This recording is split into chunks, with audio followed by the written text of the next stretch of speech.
So now, if you're looking to answer something about Puff, Puff ain't the Puff. Puff had different phases of his life that y'all don't understand. And let's get down to the nitty gritty of it. You understand? First, you got Puff Daddy, who had Daddy's house and the parties and things like that. Then you had Puff. You understand? Then you had Diddy. Then you had Brother Love, and then Love. I had Puff around the stage when he was Puff Daddy and Puff and some of Diddy. Not the new Diddy that they gave the diddler and everything like that. So he ain't the guy, he wasn't the guy that y'all see now back then when he was in Harlem. You understand? He was the guy that our crew chased down the street because he was trying to be a part of it and he ran. You understand? We brought him back, beat the shit out of him, hit him in the head with cake, spoon, with champagne and all the other shit like that. He was wanted to be a part of us. He was the one who used to beg, don't go to the party, please, please, I'm on my way. I'm on my way, so he could walk in the club with us. You understand? So to answer that question, bro, you're not doing nothing that's gonna cost my livelihood. You understand? You're not gonna do anything in front of me to cost my livelihood. You understand? Now, have I seen some shit? I seen a dude come up in the club and blow somebody's head off. I see the smoke running through the crowd trying to get to the lights. You understand? At a New Year's Eve party. So now I see this guy laying on the ground with his head tore down to the white meat. Did I know who did it? No. Did somebody tell me it's about to happen? Yes, they did. Yo, Gene, somebody got a gun in here. No, they didn't. We searched everybody. He came through the back door of the kitchen. You understand? Yeah. Because it was a restaurant that was giving a party. Yeah. The guy came through the back. I run and turn on the light. As soon as I hit the light switch, you see, pow, and the gun smoke. Dude ran. That's the kind of crazy shit we see. You see girls having sex in the bathroom. That's crazy shit. You grab them with the guys and you throw them out the club. You understand? Yeah. So it gets like that. Right. I have to ask real quick. Diddy's pops. I saw you. There was you had mentioned that as far as Diddy's pops, his dad was murdered. Yes, sir. Yeah, that I didn't know. Did you know of his pops? I didn't know of his pop. I ain't know jack shit about his pops. I learned from his pop from one of the biggest gangsters in Harlem, New York Freddie, right? The police said they went to New York Freddie house in Mount Vernon and he had stacks of $100 bills 6 feet high in the whole basement. That's how much money he had. He was the one who started Russell Simmons. They won't tell y'all that story. He was the one who started Russell Simmons and them into the music business because he had a record label first that Russell Simmons used to work for. So now New York Freddie want to talk to Big Gene. One of his lieutenants back in the day, if you see his story, his name was Omar. Omar was our OG from 112th Street, 114th Street. They used to come around with us. They used to love the food I used to cook because I'm a hell of a cook. You know what I'm saying?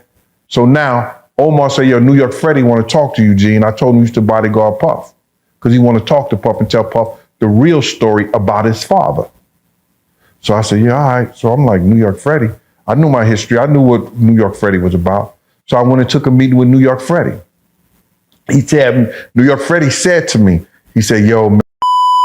What's good, y'all? It's OB Media. Genie Deal goes crazy and he goes off the diddler. So everything that been going on for all of these years, all of you guys been enablers for so long. Been protecting Diddy, doing all type of stuff with him, all type of crimes, because you're not gonna talk about what you did for him, what Diddy got you to do, because Diddy been doing this stuff for so long, and all of you guys make Diddy feel like he was untouchable, like he was God, like he can walk on water. So all of this crazy shit that is coming out, it been going on for so long, and no one was doing shit. You guys just out here just looking some money and talking shit on the internet, man. So Diddy been doing stuff for so long and we had to hold him accountable. But it is what it is, man. You need to watch a full video. Let's get it. Man, I've been trying to get in touch with Puff, Russell Simmons. None of them would take my calls. It's all good. He said, I want to tell Puff the true story about his father. And I said, all right, okay, you know what's up. You're going to listen to those guys. You understand? So New York Freddie said, Puff father sold some drugs to one of their undercover guys. You understand? They arrested him because they had cops on the payroll to, see what you about. He said they brought him the tape and the written confession that Puff father signed. So I was like, yo, he said, we gave him $10,000. It was a New York City cop. He worked for them. He said, we gave him $10,000. Puff father said that he only told because he had a wedding to go to, which I thought was hilarious. You understand? This is coming from New York Freddie. So he said that I wanted to talk to Puff, but he wouldn't take my calls. He wouldn't see me. He said, I wanted to let him know that I told the guy, y'all got to get rid of him. Y'all brought him in. Y'all got to get rid of him. So all these people talking about he worked for Frank Lucas. He worked for that part like that. He may have gotten some things from them or whatever, did some work. Nah, he worked with New York Freddie team. And New York Freddie told the dude to get rid of him. Now, if Puff father was all that big of a gangster and he was all that and everything like that, why is he driving a cab? None of the gangsters in Harlem drove cabs. They drove Cadillacs, Rolls Royce, Mercedes, etc. You understand what I'm saying? So now, Puff father get murked by the dude that brought him in. And New York Freddie said to me, he said, I want to let him know the dude that was crying at the hardest at the funeral, carrying the casket, was the one who killed him. Yeah. So now, this is crazy to me, right? About a month ago, I told that story, right? A young lady, a woman, who was dating Puff father, hit me on, what y'all DM me on the Instagram. She said, Big Gene, she said, thank you for telling my story, that story. He said, I was dating for Puff father. And I went up to Flash Inn. It was a thing on 155th and McCombs Avenue in Harlem. I was waiting for him the next day because he had told me the day before he was killed that to meet him up there. He said, New York Freddie and all they crew was up there laughing and joking. And they knew about Puff father that got killed. So now I knew why they was doing that. Yes, sir. Real nice story. What made you leave Diddy's side? Who said I left his side? You said what made him? You said what made me leave his side? Yeah. The Diddy part. Oh yeah, the whole working for Puff. ASAP Ferg father went to Puff, and there's two reasons. He asked Puff to do a favor for him. He was in a certain situation, and I took him up there.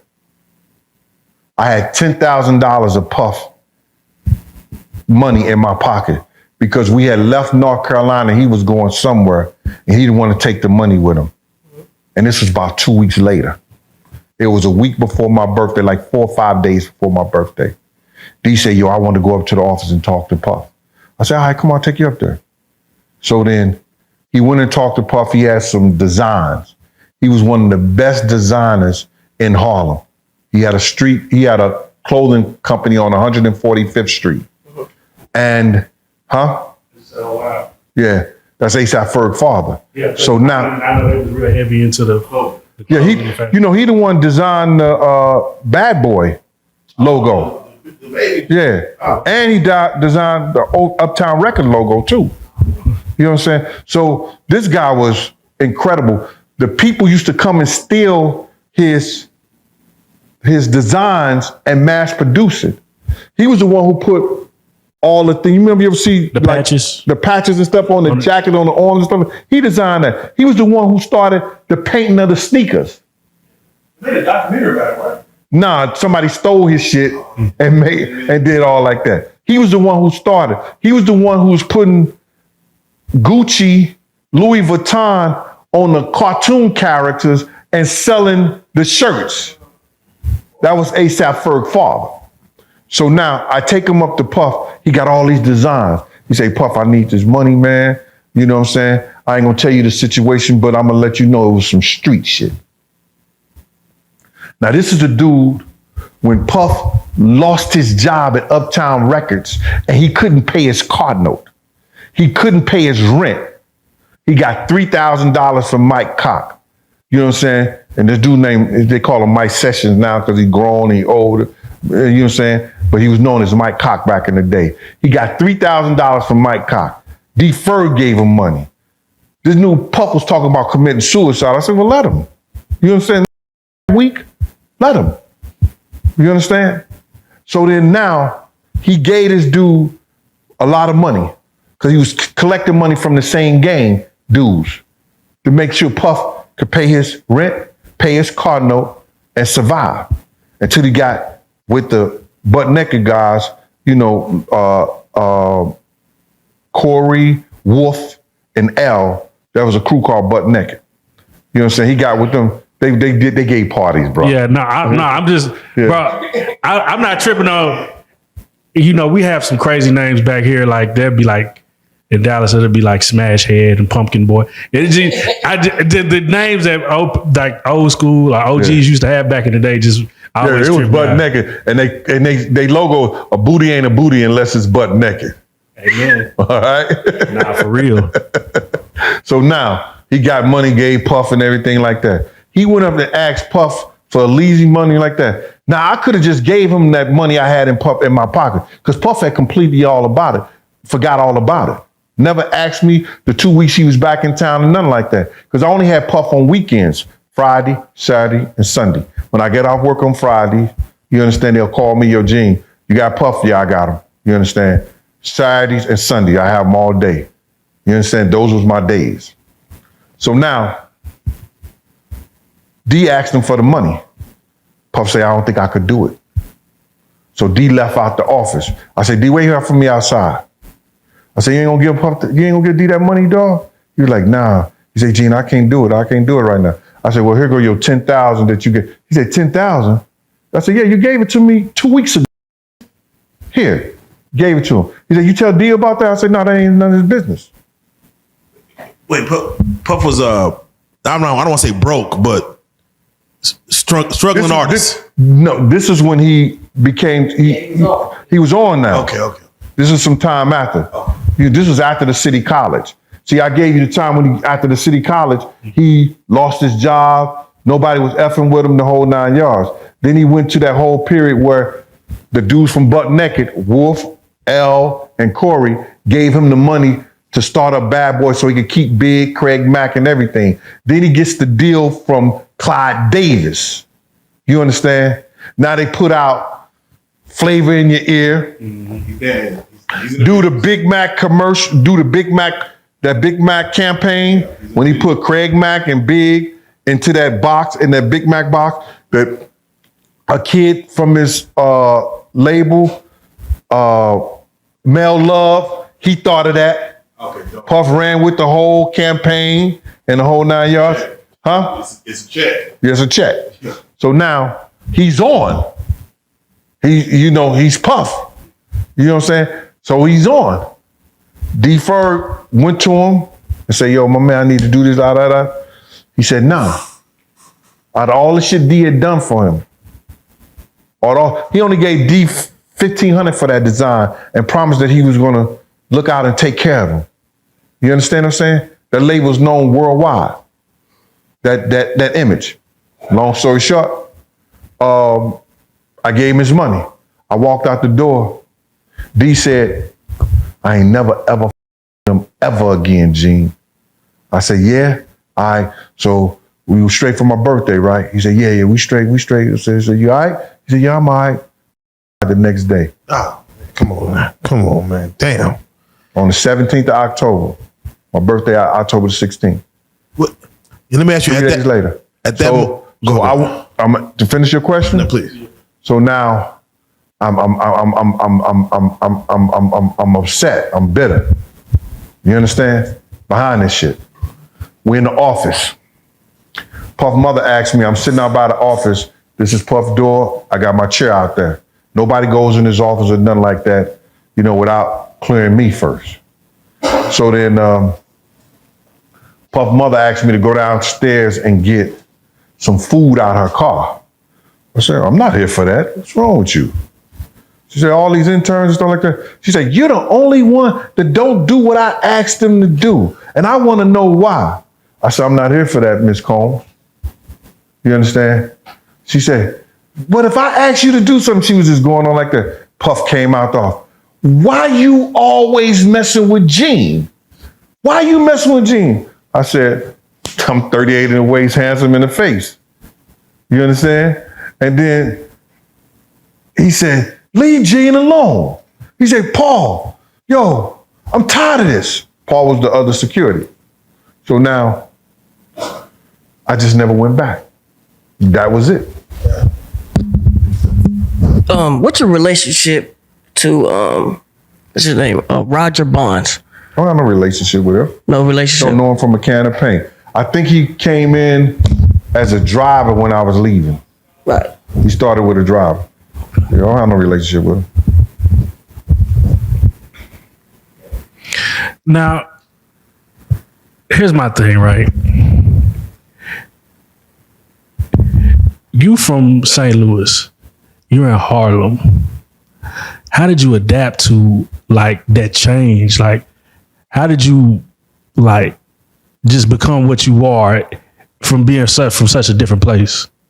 Well, first of all, I was coming to New York since '82. Yeah. Because I was dating a New Yorker in college. You understand? Yeah, okay. So, she helped me adapt to Harlem real well. Shout out to Evita. So now, me going back and forth, coming all, because I really, my family life was not like that, brother. Right. I met my mother at 12. You understand what I'm saying? So when I went to school, school was my life. You understand? So I used to come to New York. Whenever she came to New York, I used to come to New York with her. So we used to go down to, people know, the $2 movies on 42nd Street. She showed me the ropes, how to get on the train. So in '86, when I graduated from college, I wasn't going back to now. I was going overseas actually to play basketball, but I tore my knee up, my meniscus. And back in that day, you tear that up, the doctor was telling you, if you keep playing ball, you ain't gonna be able to walk when you get 50. You're gonna walk with a cane. So I gave up ball and got me a job. You understand? So It was easy to adapt because I met D-Ferg, I met Slick. Slick was one of the bosses, in Harlem. So I met them. He took me as his godbrother because I could play basketball. You understand? And I played on his team and got to know a lot of people. Man, you always hear about the different Harlem cats, like street cats, and just like how flamboyant or flashy or how cocky they were. You didn't, before you met the D-Fergs and the Slicks, did you ever have any issue like fitting in or finding your place?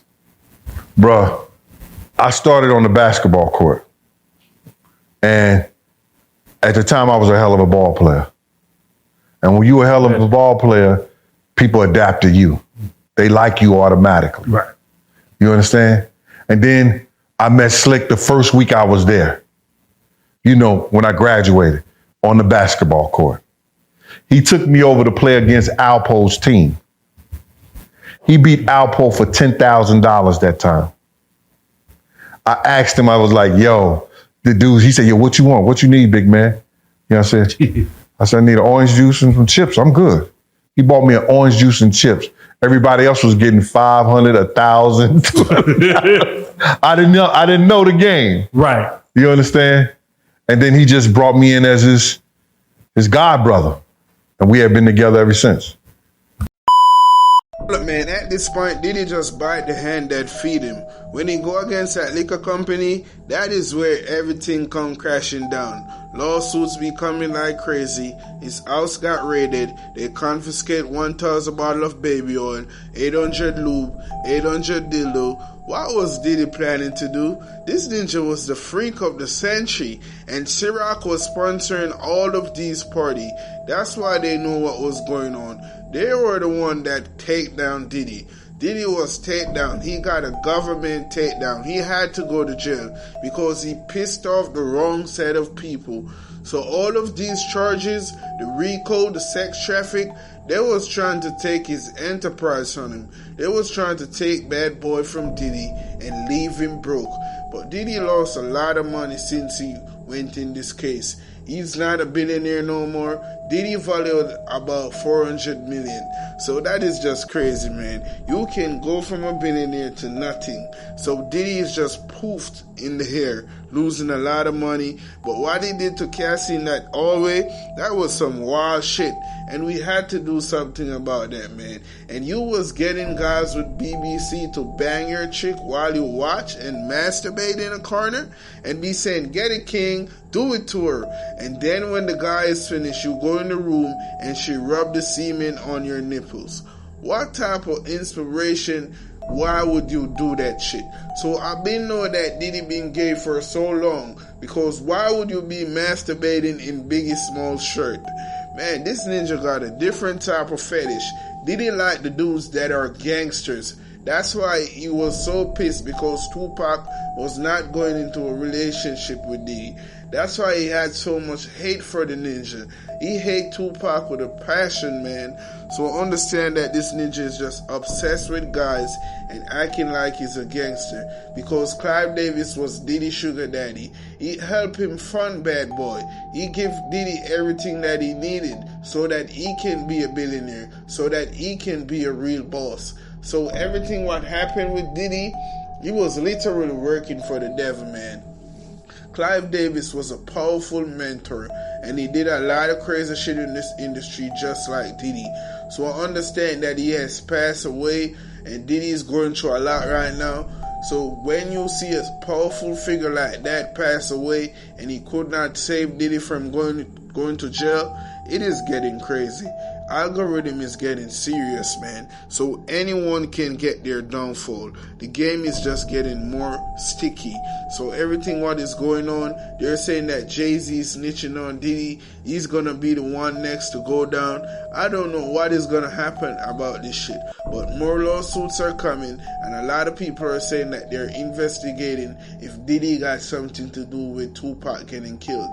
Because if they can prove that shit, that is about 15 years to life, and that would be crazy. Diddy ain't gonna be out. He ain't gonna keep no big welcome home party.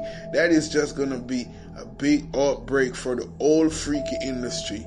But it is what it is, man. It's OB Media. Have a blessed day.